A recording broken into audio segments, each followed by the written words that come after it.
Caminho da Luz. Espírito Emmanuel. Psicografado por Chico Xavier.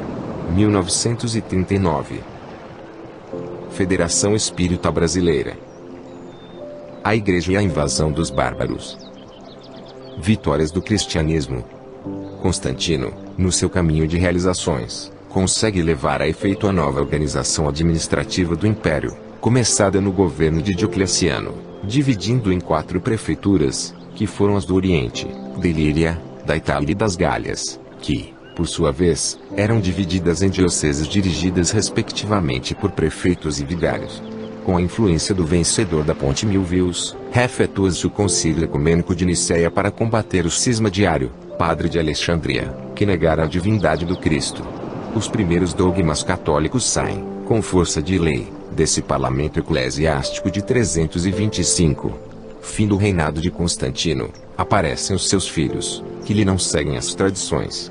Em seguida, Juliano, sobrinho do imperador, eleva seu poder tentando restaurar os deuses antigos, em detrimento da doutrina cristã, embora compreendesse a ineficácia do seu tentame.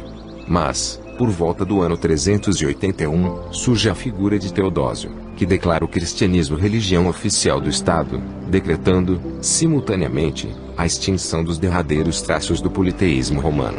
É então que todos os povos reconhecem a grande força moral da doutrina do crucificado, pelo advento da qual milhares de homens haviam dado a própria vida no campo do martírio e do sacrifício, vendo-se o imperador, em 390, ajoelhar-se humildemente aos pés de Ambrósio, bispo de Milão, a penitenciar-se das crueldades com que reprimira a revolta dos Tessalonicenses. Primórdios do catolicismo. O cristianismo, porém, já não aparecia com aquela mesma humildade de outros tempos. Suas cruzes e cálices deixavam entrever a cooperação do ouro e das pedrarias, mal lembrando a madeira tosca, da época gloriosa das virtudes apostólicas.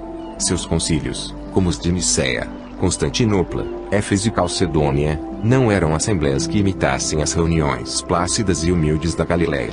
A união com o Estado era motivo para grandes espetáculos de riqueza e vaidade orgulhosa, em contraposição com os ensinos daquele que não possuía uma pedra para repousar a cabeça dolorida. As autoridades eclesiásticas compreendem que é preciso fanatizar o povo, impondo-lhe suas ideias e suas concepções, e, longe de educarem a alma das massas na sublime lição do Nazareno, entram em acordo com a sua preferência pelas solenidades exteriores, pelo culto fácil do mundo externo, tão do gosto dos antigos romanos pouco inclinados às indagações transcendentes. A Igreja de Roma. A Igreja de Roma, que antes da criação oficial do papado considerava-se a eleita de Jesus, ao arvorar-se detentora das ordenações de Pedro, não perdia ensejos de firmar a sua injustificável primazia junto às suas congêneres de Antioquia, de Alexandria e dos demais grandes centros da época.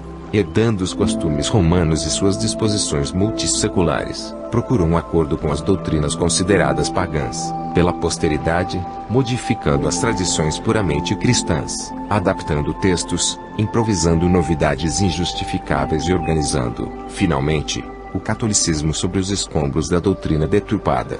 Os bispos de Roma, abusando do fácil entendimento com as autoridades políticas do Estado, impunham suas inovações arbitrárias, contrariando as sublimes finalidades do ensinamento daquele que preconizara a humildade e o amor como os grandes caminhos da redenção.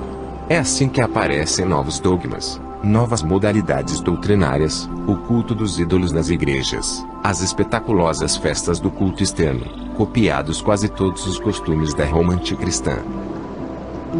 A destruição do Império. A fraqueza e a impenitência dos homens não lhes deixou compreender que o cristianismo fora chamado à tarefa do governo tão somente para educar o sentimento dos governantes, preparando-os para levar o esclarecimento e a fraternidade aos outros povos da terra, então considerados bárbaros pela cultura do Império. Não obstante todos os esforços em contrário, dos mensageiros de Jesus, Bonifácio III cria o papado em 607. Contrapondo-se a todas as disposições de humildade que deveriam reger a vida da Igreja.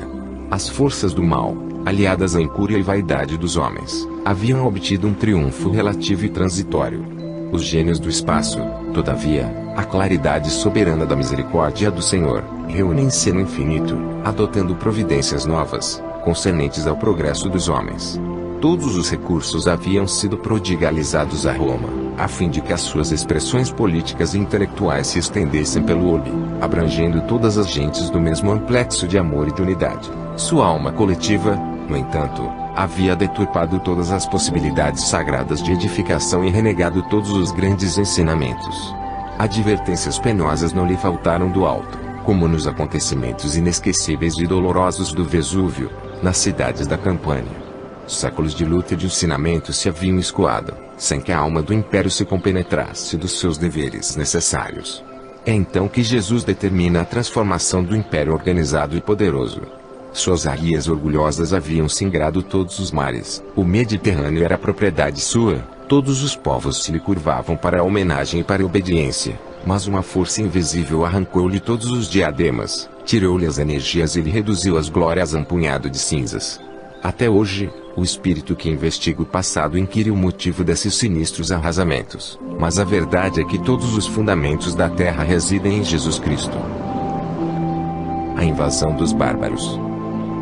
Essas determinações do Cristo, verificadas após o reinado de Constantino, foram seguidas das primeiras grandes invasões com os visigodos que, fugindo dos hunos, transpõem o Danúbio e estabelecem-se no oriente do Império, penetrando depois na Grécia e na Itália, espalhando flagelos e devastações.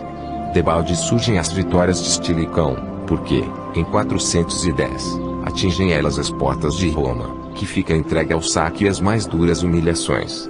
Em 405, é Radagásio que parte à frente de 200.000 soldados, em demanda da cidade imperial, sendo vencido, porém roubando as mais fortes economias romanas. As provas expiatórias do império prosseguem numa avalanche de dores amargas.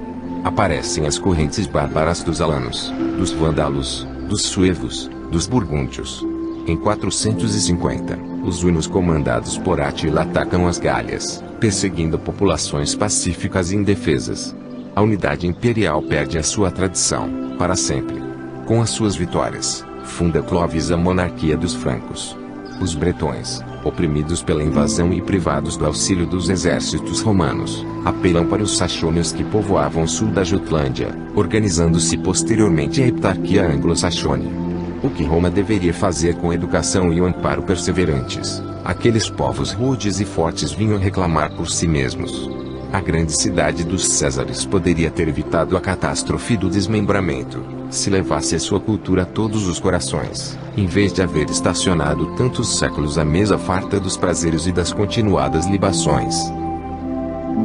Razões da Idade Média. A queda do Império Romano determinara no mundo extraordinárias modificações. Muitas almas heróicas e valorosas, que se haviam purificado nas lutas depuradoras, não obstante o ambiente pantanoso dos vícios e das paixões desenfreadas, ascenderam definitivamente a planos espirituais mais elevados, apenas voltando às atmosferas do planeta para o cumprimento de enobrecedoras e santificantes missões.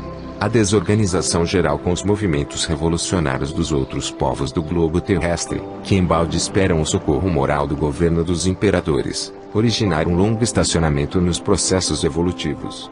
É aí, nessa época de transições que agora atinge as suas culminâncias, que vamos encontrar as razões da Idade Média, ou o período escuro da história da humanidade. Só esse ascendente místico da civilização pôde explicar o porquê das organizações feudais, depois de tão grandes conquistas da mentalidade humana, nos grandes problemas da unidade e da centralização política do mundo. É que um novo ciclo de civilização começava sob a amorosa proteção do Divino Mestre, e as últimas expressões espirituais do grande império retiravam-se para o silêncio dos santuários e dos retiros espirituais, para chorar na solidão dos conventos, sobre o cadáver da grande civilização que não soubera prover ao seu glorioso destino. Mestres do amor e da virtude. Almas sublimadas e corajosas reencarnam, então, sob a égide de Jesus e para a grande tarefa de orientar as forças políticas da Igreja Romana, agora organizada à maneira das construções efêmeras do mundo. O papado era a obra do orgulho e da iniquidade, mas o Cristo não desampara os mais infelizes e os mais desgraçados, e foi assim que surgiram, no seio mesmo da Igreja, alguns mestres do amor e da virtude, ensinando o caminho claro da evolução aos povos invasores, trazendo-os ao pensamento cristão e destinando-os aos tempos luminosos do porvir.